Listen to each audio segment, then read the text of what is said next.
Good morning विद्यार्थी मित्रों।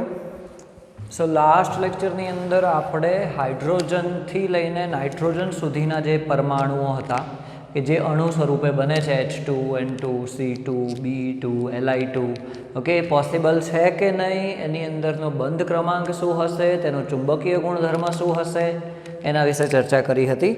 આજના લેક્ચરની અંદર આપણે જોવાના છીએ O2 અને F2 નો ઊર્જા આલેખ। બરાબર, એમાં O2 નો હું જાતે અહીંયા કરાવરાઈશ, F2 તમારે હોમવર્કમાં કરવાનો છે। तो સૌથી પહેલાં તો તેનો ઇલેક્ટ્રોન રચના લખવા માટેનો જે ક્રમ છે એ હું લખું છું sigma 1s, sigma star 1s, sigma 2s, sigma star 2s, પછી બદલાશે, અહીંયા સિગ્મા 2pz આવશે, પછી શું આવશે pi 2px is equal to pi 2py।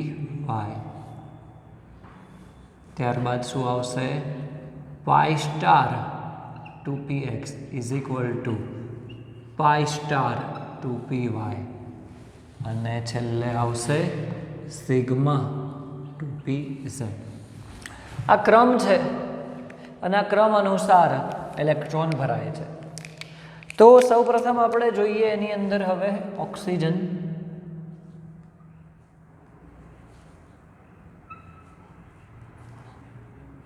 O2 અણુ લઈએ છીએ આપણે,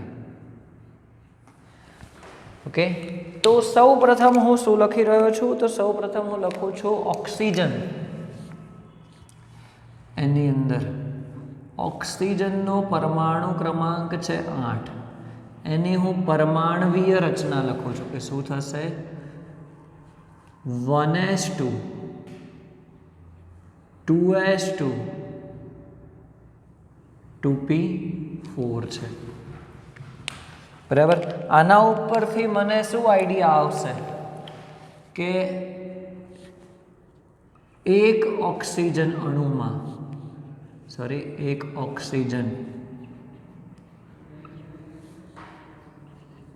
પરમાણુ 8 ઇલેક્ટ્રોન ધરાવે છે। એક ઓક્સિજન પરમાણુમાં કેટલા છે 8 ઇલેક્ટ્રોન। તો પછી O2 અણુમાં ટોટલ કેટલા ઇલેક્ટ્રોન થઈ જશે 16 ઇલેક્ટ્રોન થઈ જશે। આ ગણતરી સૌથી પહેલા તમારે કરવાની છે। કોઈ પણ જગ્યાએ તમને કોઈ પણ અણુ આપેલો હોય તો અણુમાં રહેલા ટોટલ ઇલેક્ટ્રોનની ગણતરી સૌથી પહેલા કરો। એ ઇલેક્ટ્રોનની ગણતરી કર્યા બાદ તમે શું કરો તો કક્ષક ભરો, ઓકે। તો 16 ઇલેક્ટ્રોન મારે ભરવાના છે, તો શું થઈ જશે તેની આણ્વીય રચના,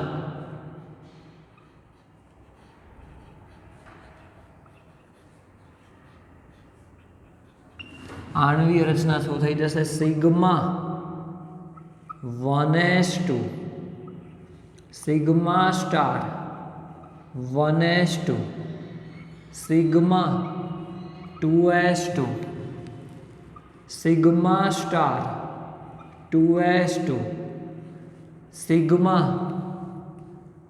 2pz2। ત્યારબાદ શું કહેते એટલે કેટલા ઇલેક્ટ્રોન ભરાયા 2 4 6 8 10, હજી 6 ઇલેક્ટ્રોન બાકી છે। ચલો પાઈ 2px અને પાઈ 2py ની ઉર્જા સમાન છે,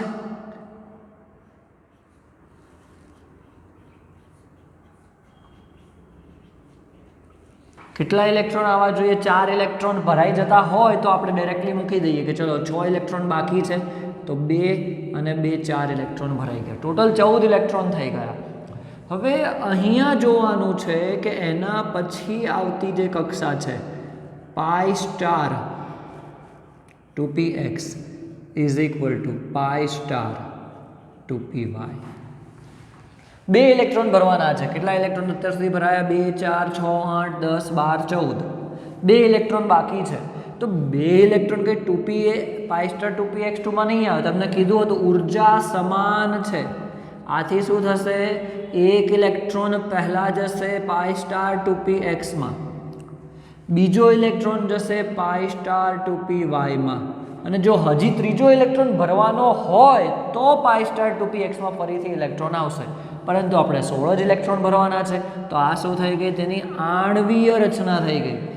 sigma 1s2 sigma star 1s2 sigma 2s2 sigma star 2s2 sigma 2pz2 pi 2px2 is equal to pi 2py2 pi star 2px1 is equal to pi star 2py1. Total 16 electron આપણે ભર્યા. Okay, હવે શું કરીશું, આપણે એનો ઉર્જાનો આલેખ આપણે ડ્રો કરવાનો છે. તો સૌ પ્રથમ તો અહીંયા બતાવી દઈએ કે નીચેથી ઉપર તરફ આવીશું તો ઉર્જા શું થાય છે, વધે છે. નીચેથી ઉર્જા ઉપર તરફ આવીએ તો ઉર્જા શું થાય છે, વધે છે. બરાબર. અને આપણે શું કરીએ છીએ કે બે બાજુ આ રીતે લાઈન ડ્રો કરી દઈએ છીએ તો જેનાથી શું રહે, આપણે એક ડિસ્ટન્સ મેન્ટેન રહે.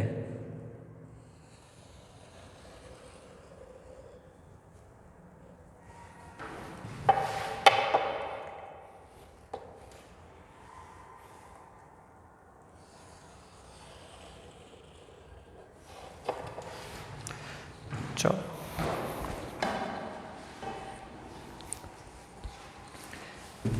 એક ડિસ્ટન્સ મેન્ટેન રહે, જેમાં આપણે શું કરીશું, અહીં શું આવશે તો વચ્ચેનો ભાગ છે એ શું છે, O2 અણુ છે. બરાબર. અહીંયા શું છે તો ઓક્સિજન પરમાણુ,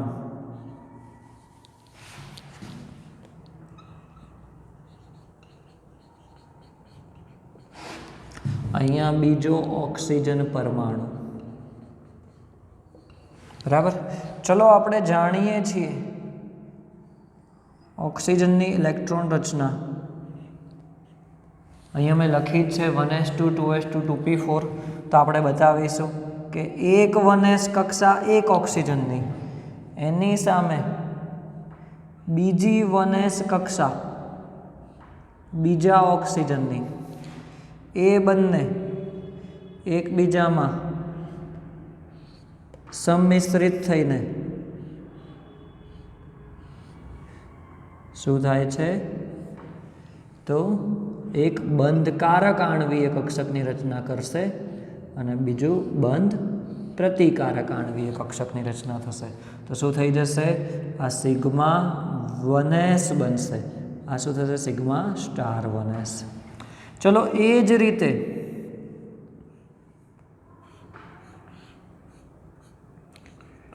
ટુ એસ કક્ષા પણ એકબીજામાં સંમિશ્રિત થઈને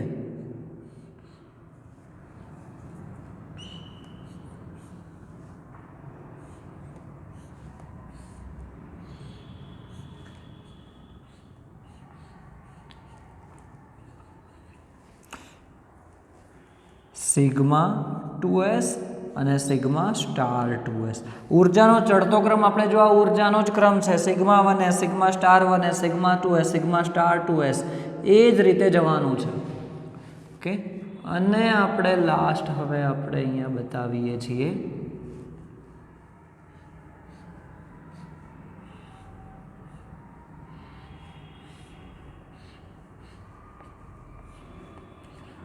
ટૂટી કક્ષા.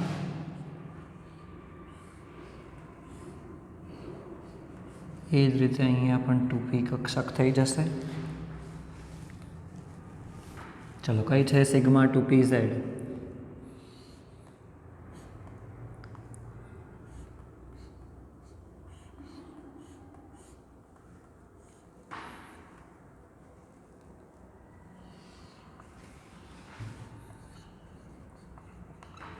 ચલો, ત્યારબાદ કઈ છે, પાઈ 2px. એ પણ બંધકારક છે પરંતુ એની ઉર્જા થોડીક વધારે છે.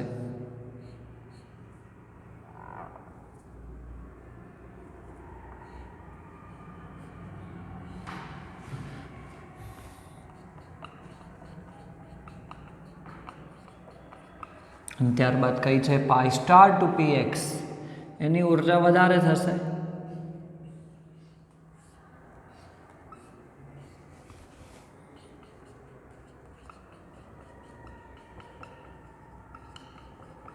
ટુ પીવાય. ચલો ઇલેક્ટ્રોન ફિલ કરી દઈએ. 1s2 2s2 2p4 1 2 3 and 4. બીજા ઓક્સિજનમાં 1s2 2s2 2p4 1 2 3 4. તો પરમાણુની ઇલેક્ટ્રોન રચના તો આપણે ભરી દીધી. હવે અણુની ઇલેક્ટ્રોન રચના ભરીએ. Sigma 1s2 sigma star 1s2 sigma 2s2 sigma star 2s2 sigma 2pz2 pi 2px2 is equal to pi 2py2 અને pi star 2px1 is equal to pi star 2py1. બરાબર. તો આ શું થઈ ગયો? ઉર્જાનો આલેખ થઈ ગયો. હવે અહીંયા આપણે શું ફાઇન્ડ આઉટ કરીશું એનું અલગથી? તો બંધ ક્રમાંક.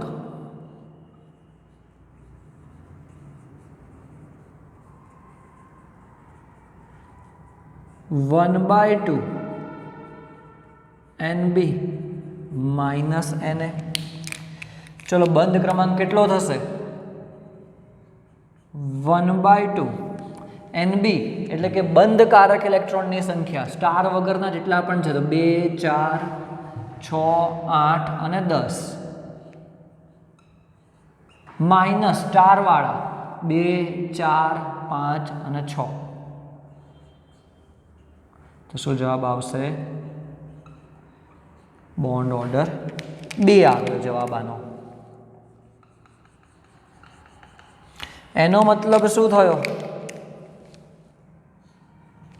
કે O2 અણુમાં 2 ઓક્સિજન વચ્ચે શું છે? દ્વિબંધ છે. બીજો આપણે એક આન્સર લખવાનો છે. એ આન્સર શું લખવાનો છે? ચુંબકીય ગુણધર્મ.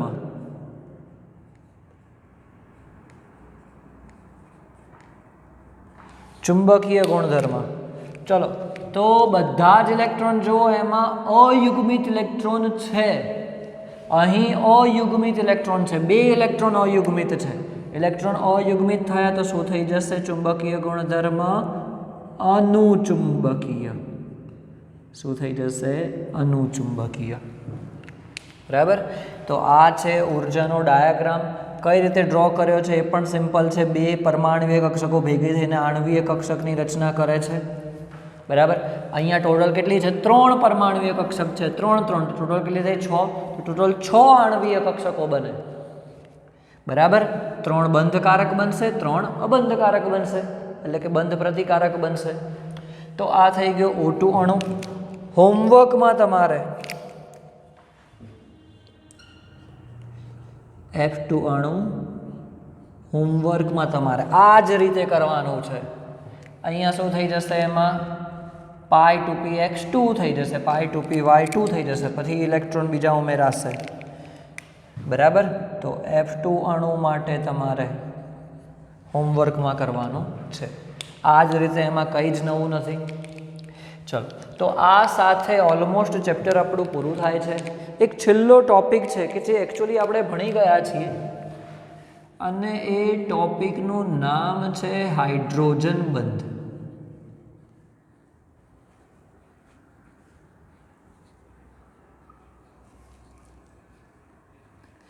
એકચ્યુઅલી આપણે 5મા ચેપ્ટરની અંદર ડિટેલમાં આનો અભ્યાસ કર્યો છે.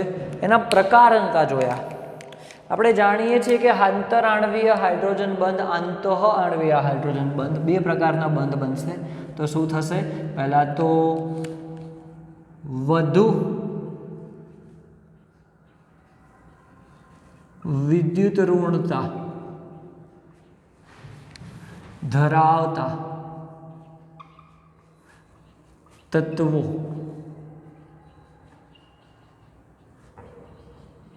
હાઇડ્રોજન સાથે બંધ બનાવે છે, જેને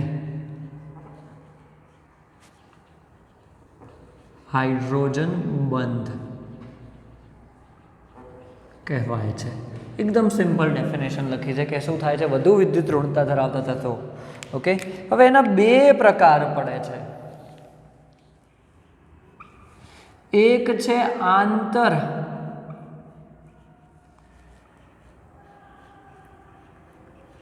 આણવીય હાઇડ્રોજન બંધ અને બીજો છે આંતઃ આણવીય હાઇડ્રોજન બંધ. ઓકે, તો ડેફિનેશન પણ એકદમ સિમ્પલ છે. જો હાઇડ્રોજન બંધ બે જુદા જુદા અણુઓ વચ્ચે રચાતો હોય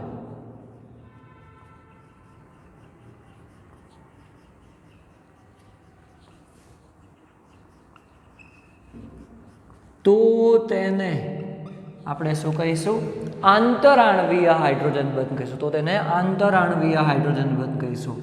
તો અહીંયા ડેફિનેશન તમને મગજમાં આવી ગઈ હશે. શું હશે? જો હાઇડ્રોજન બંધ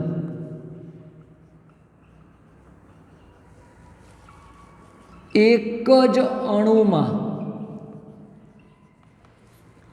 પરમાણુઓ વચ્ચે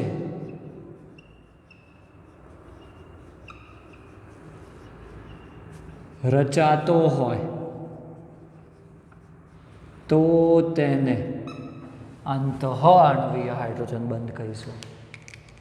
સિમ્પલ છે. એક્ઝામ્પલ આપણે જોઈએ.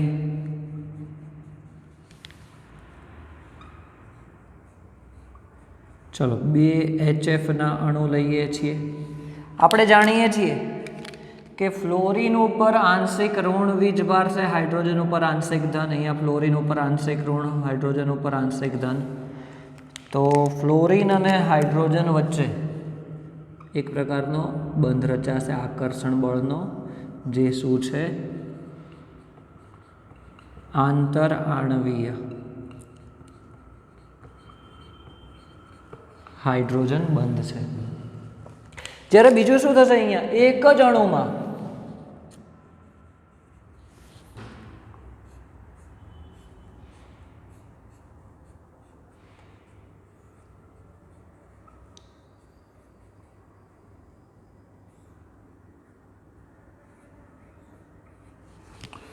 શું થાય છે? તો ધારો કે ઓર્થોનાઇટ્રોફિનોલ લઈએ છીએ, જેની અંદર આ પ્રકારનો બંધ રચાય છે, જેને આપણે કહીશું આંતઃ આણવીય H બંધ. આ શું છે?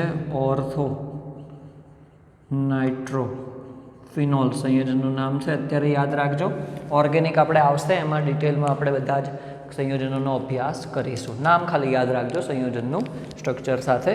ઓકે, તો આ થઈ જશે આંતઃ આણવીય હાઇડ્રોજન બંધ. આ સાથે આપણું ચેપ્ટર પણ પૂરું થાય છે. બરાબર.